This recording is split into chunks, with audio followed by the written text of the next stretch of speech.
de idade. E bom, como eu disse ali no início do vídeo, o Cruzeiro já vem buscando um zagueiro, né, antes da saída do Eduardo Brock. Então agora com a saída dele, acho que deve ser em média 2 zagueiros chegando no Cruzeiro e no caso eu quero trazer aqui as opções no mercado, né. Primeiro, a respeito assim, de um substituto, seria o do Kaká, zagueiro que está jogando a segunda divisão do futebol japonês, pela segunda temporada consecutiva, tá? Para você ter uma ideia, o Tokushima Vortex, que é o time onde ele joga, não conseguiu subir no campeonato, que tem 6 vagas para acesso. Eles não conseguiram subir e o Kaká então vai jogar mais um ano de 2023 na segunda divisão do futebol japonês. Foi negociado por próximo dos 11 milhões de reais lá em 2021 e essa é uma questão que pesa bastante, né? Porque o Cruzeiro negociou ele por esse valor e possivelmente a equipe do Japão não iria abrir mão dele de graça, né? De empréstimo ou, por exemplo, uma ida em definitivo.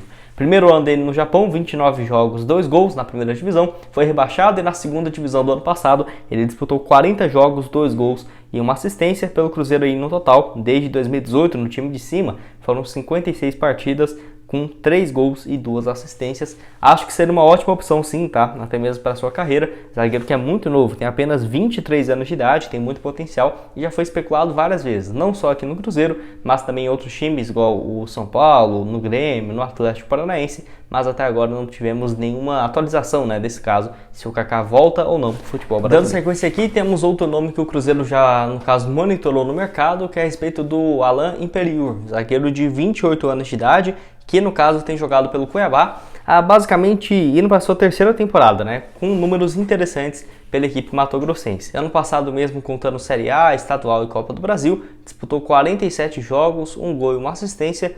Até por conta disso, eu não acredito que seria uma saída fácil, tá? Por quê? Porque teria que ter toda uma compensação financeira para o Cuiabá, já que tem contrato até dezembro de 2024. Ele que veio do Palmeiras em 2021 e logo já assume essa titularidade, zagueiro que passou mais de 8 temporadas consecutivas no futebol italiano, tá? Então, quando ele volta para o Palmeiras, tinha uma expectativa boa, mas com o técnico Abel Ferreira em 2020 e o início de 2021, ele jogou apenas 28 jogos, né? Não estava satisfeito com essa situação e, no caso, foi para o Cuiabá, onde nesse início, até agora de campeonato estadual, já possui 5 partidas. Acho um nome interessante, a questão é que ele tem contrato e o Cuiabá não libera fácil. Por exemplo, o Daverson tem, no caso, já um pré-acordo com o Curitiba, e olha que é o Daverson, hein? Muitos altos e baixos na carreira, e o Cuiabá não quer negociá-lo de forma alguma, nem, vamos supor 8 milhões, 7, 6, não quer nada, só liberaria se pagar essa multa que é de 20 milhões de reais, então até mesmo o Cuiabá tem uma condição financeira bem tranquila, e não acho que seria fácil tirar o zagueiro, mas eu queria trazer aqui no vídeo, até para ter mais uma opção. Falando aí de jogador revelado pelo Cruzeiro, com passagens pelo Grêmio, quero falar sobre o Lucas Silva, porque eu já tinha mostrado para vocês essa notícia de que o atleta tinha tudo basicamente acertado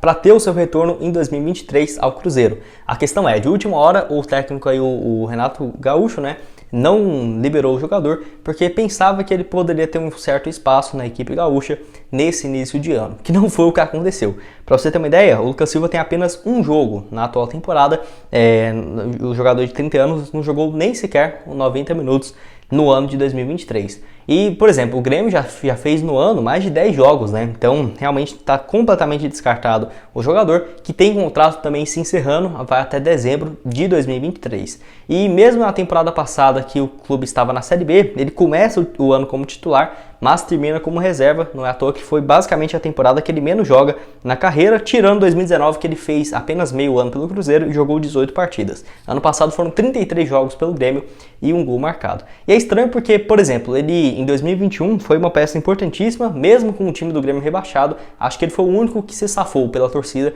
ele fez naquele ano 3 gols, 3 assistências em 48 jogos, vai para o Grêmio em 2020, onde joga também 58 partidas, um gol e uma assistência, também no comando do Renato Gaúcho. E assim, será que o time não dando espaço para ele nesse início de estadual, o Cruzeiro precisando de um primeiro volante, o Grêmio vai ficar pagando o salário dele que não deve ser baixo o ano inteiro para ele jogar 15 jogos na temporada? Eu acho que não, e nem o Lucas Silva gostaria de ficar nessa situação. Quem sabe voltar ao Cruzeiro seria uma ótima opção, tá? Para sua carreira, e em características de jogo, acho ele bem interessante para o que o Paulo Pezzolano busca. Não é um atleta que vai ter tanta velocidade, mas em relação a ser um primeiro volante de marcação que chega bem dentro da área, eu acho que seria uma ótima alternativa. Jogador que sempre quando ele volta para o Cruzeiro é uma fase vitoriosa, né? Por exemplo, ele surge profissionalmente em 2013 e 2014, foi vendido ao Real Madrid, se eu não me engano, por um valor próximo dos 40 milhões de reais, pelo Cruzeiro ganha o bicampeonato brasileiro, voltem depois só em 2017, 2017 campeão da Copa do Brasil e 2018 também da Copa do Brasil, foram mais 80 jogos naquela volta, ficou 2019 até junho, ele saiu antes do barco afundar, né?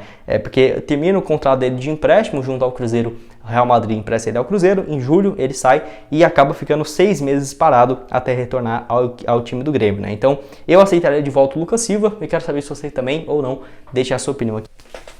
Bom, quero falar com vocês agora então sobre o Jajá, que foi definido o seu futuro, tá? Ele vai jogar pela equipe chamada Torpedo Moscou, lá da Rússia, onde é o lanterna do futebol russo e no caso acertou a contratação dele até o meio, né? O junho de 2023, tendo uma opção no contrato de compra em definitivo, caso ele alcance algumas metas. Então, já que no último final de semana, basicamente riscou, né, o seu nome do Atlético Paranaense, porque ele não quis jogar os minutos finais do duelo pelo Campeonato Estadual. Acho que, se não me engano, ele ia entrar faltando 4, 5 minutos, ele se recusou. O Atlético deu uma multa para ele e agora acertou essa sua ida para o futebol russo. O Petralha mesmo que quando o jogador faz uma sacanagem dessa, eu já poderia esperar que não seria uma proposta muito boa. Até por isso, né, o time aí que hoje é o lanterna da competição e indo jogar no futebol da Rússia, né? Tudo bem que possivelmente deve ter um salário interessante, mas eu vejo que o Jajá teria espaço em vários times da primeira divisão do futebol brasileiro. Eu particularmente aceitaria ele no Cruzeiro. É óbvio que não sabemos o que aconteceu ano passado mesmo,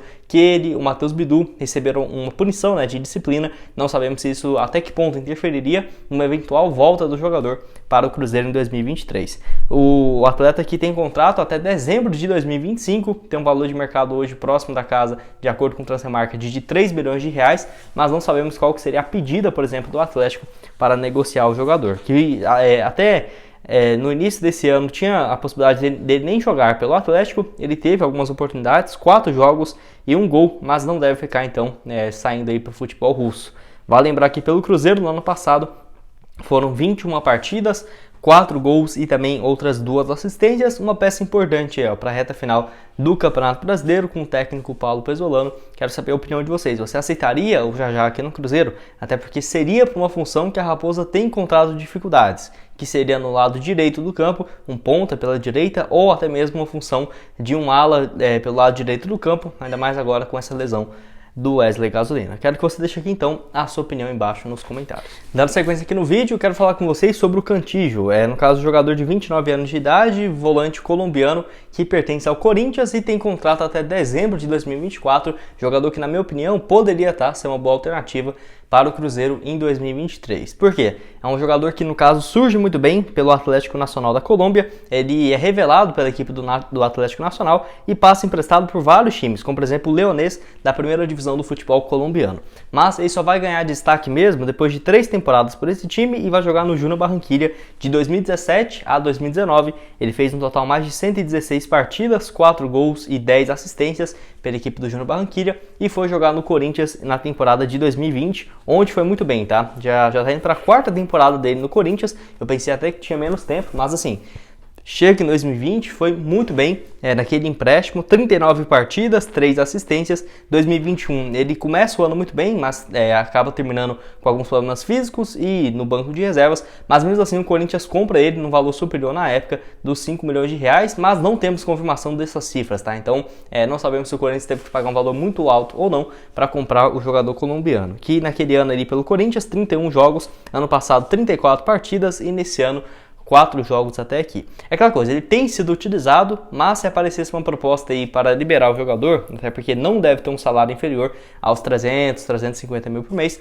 não acho que o Corinthians faria muito esforço para um atleta que, no caso, participou apenas de 40% dos jogos nessa atual temporada e menos do que 40% na temporada passada também, com apenas 34 jogos. Acho um jogador interessante, não tem uma idade avançada, né? 29 anos de idade, acho que está bem tranquilo pelos parâmetros aí do Cruzeiro na SAF, e tem essa questão também de ser um volante, uma função que o Cruzeiro precisa, um primeiro volante ali, um cara bem mais de marcação e ainda atua pelo lado direito do campo. Chega bem dentro da área também, não é à toa que pelo Corinthians até aqui, né? Ele já marcou 2 gols e deu 7 assistências nesse período. No Júnior Barranquilla também, o último ano dele, em 2019, 57 jogos, 3 gols e 5 assistências. Peça fundamental, né, do time que vinha disputando com frequência a Libertadores da América. Então, na minha opinião, no caso, o Vitor Cantillo, um jogador de 29 anos de idade, poderia sim ser uma boa alternativa, tá? Para esse time do Cruzeiro, até porque a Raposa deve buscar mais 2 zagueiros agora com a saída do Brock, se realmente for confirmada,